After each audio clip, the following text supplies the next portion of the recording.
प्रदेश के उप मुख्यमंत्री अरुण साव ने प्रेस वार्ता को संबोधित करते हुए आने वाले चुनाव को लेकर कहा है कि हमारे विकास कार्य और मोदी की गारंटी को लेकर हम जनता के बीच जाएंगे और जनता ने हमें आशीर्वाद भी दिया है और आशीर्वाद हमेशा देती रहेगी। इसका परिणाम उपचुनाव में हमने देखा है, जहां उपचुनाव हमने भारी मतों से भी जीता है। अब जब हम एक साथ कर रहे हैं, ड्यूरेशन कम हो रहा है, ये जनहित में है और बार बार ये प्रमाणित होता है जब भी जनहित राज्य हित का काम होता है तो सबसे पहले किसी के पेट में दर्द होता है तो वो कांग्रेस पार्टी है। क्या कभी ऐसा हुआ है? कांग्रेस के राज में भी ऐसा हुआ है। नगरीय निकाय चुनाव के रिजल्ट मतदान के 2-3 दिन के बाद ही हो जाता है। उसके 1 महीने बाद पंचायत चुनाव होते थे, तो क्या उतने दिन के लिए रोका कांग्रेस ने? ये केवल और केवल, जैसे मैंने आपको बताया, भ्रम फैलाना। वास्तविकता ये है कि कांग्रेस पार्टी डरी हुई है, घबराई हुई है और संभावित हार को वो भांप गए हैं, इसलिए इस प्रकार की बात वो कह रहे हैं। उप मुख्यमंत्री अरुण साव ने कांग्रेस पर आरोप लगाते हुए कहा है कि कांग्रेस 3 मुद्दों पर काम करती है: भ्रम, भ्रष्टाचार और भय। आगे उप मुख्यमंत्री ने कहा है कि हर षड्यंत्र के पीछे कांग्रेसी नेता का ही हाथ क्यों सामने आता है। जहां कांग्रेस के कई नेता जेल की हवा खा रहे हैं तो कई जमानत पर बाहर हैं। उनका काम ही है भ्रम फैलाना, भ्रष्टाचार करना और भय का वातावरण निर्मित करना। कल राज्य निर्वाचन आयोग ने नगरीय निकाय और पंचायत के चुनावों की घोषणा की है।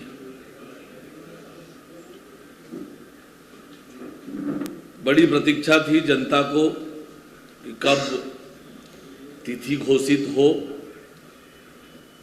और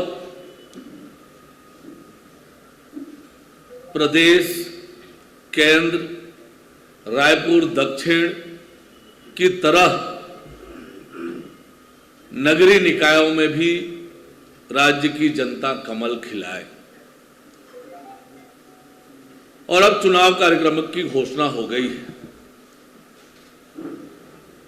और सरकार की मंशा के अनुरूप राज्य निर्वाचन आयोग ने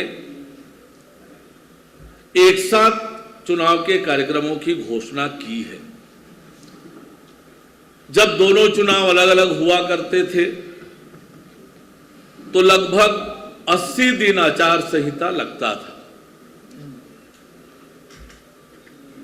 और इस बार लगभग 35 दिन में ही दोनों चुनाव संपन्न हो जाएंगे।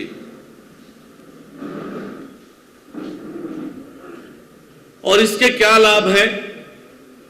बहुत आसानी से आप समझ सकते हैं।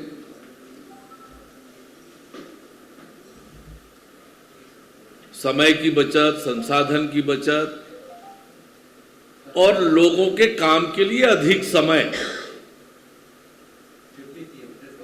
और इसलिए एक तरह से 1 नेशन 1 इलेक्शन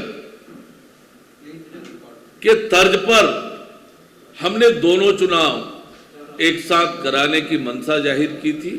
सरकार ने संकल्प लिया था, कमेटी बनाई थी, कमेटी ने हमारे मंशा को प्रमाणित किया और राज्य निर्वाचन आयोग ने उसके अनुरूप ही इस चुनाव कार्यक्रम की घोषणा की है।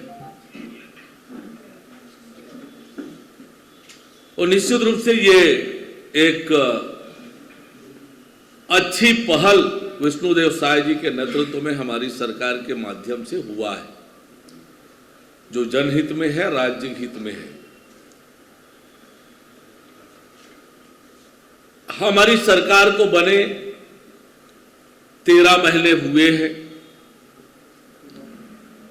अब ये 13 महीने मोदी की गारंटी को पूरा करने वाला वर्ष, जो विकास अवरुद्ध हो गया था उसे फिर से तेज गति से आगे बढ़ाने का वर्ष,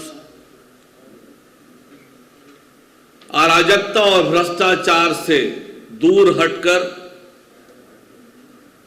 सुशासन स्थापित करने का वर्ष रहा है।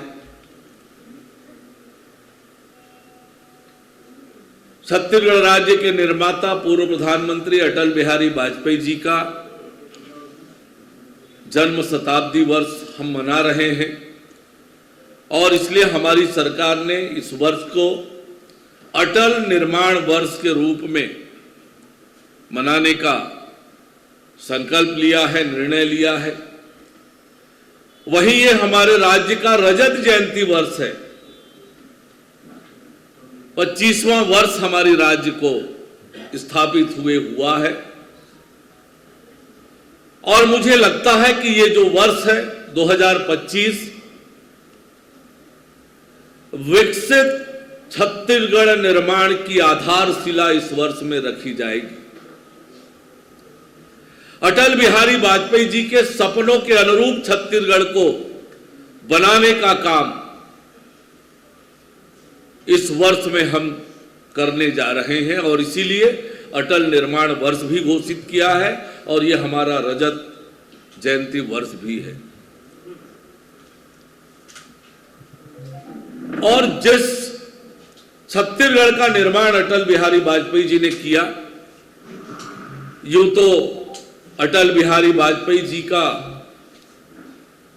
इस देश के लिए बहुत बड़ा योगदान जिसे कभी भुलाया नहीं जा सकता है, पर आज जो हम छत्तीसगढ़ के लोग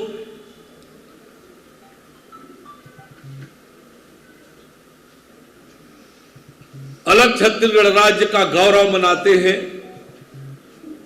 ये गौरव मनाने का अवसर जिस अटल बिहारी वाजपेयी जी ने हमें दिया, हमारी सरकार बनने के बाद हमने विधानसभा में घोषित किया था कि हम सभी नगरीय निकायों में अटल जी की स्मृति को अक्षुण्य बनाए रखेंगे, उनके योगदान को अक्षुण्य बनाए रखेंगे और हमने सभी नगरीय निकायों में अटल परिसर निर्माण का निर्णय लिया है।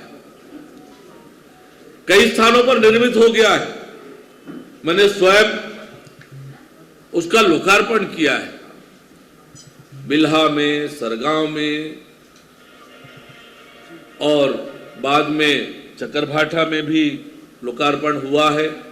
बाराद्वार, बिलाईगढ़, ऐसे अनेक स्थानों पर अटल जी की प्रतिमा निर्मित भी हो गई है, लोकार्पण भी हो गया है। सभी शहरों में बहुत सुंदर अटल जी के व्यक्तित्व की तरह, उनकी प्रतिभा की तरह अटल परिसर निर्माण, इसके लिए हमारी सरकार ने 46 करोड़ रुपए अलग अलग निकायों को स्वीकृत किया है। नगर निगम के लिए 50 लाख रुपए दिया है, नगर पालिका के लिए 30 लाख और नगर पंचायतों के लिए 20 लाख रुपए की राशि स्वीकृत की है। राज्य की जनता ने 2019 में देखा कि कैसे राज्य की जनता के अधिकार को छीन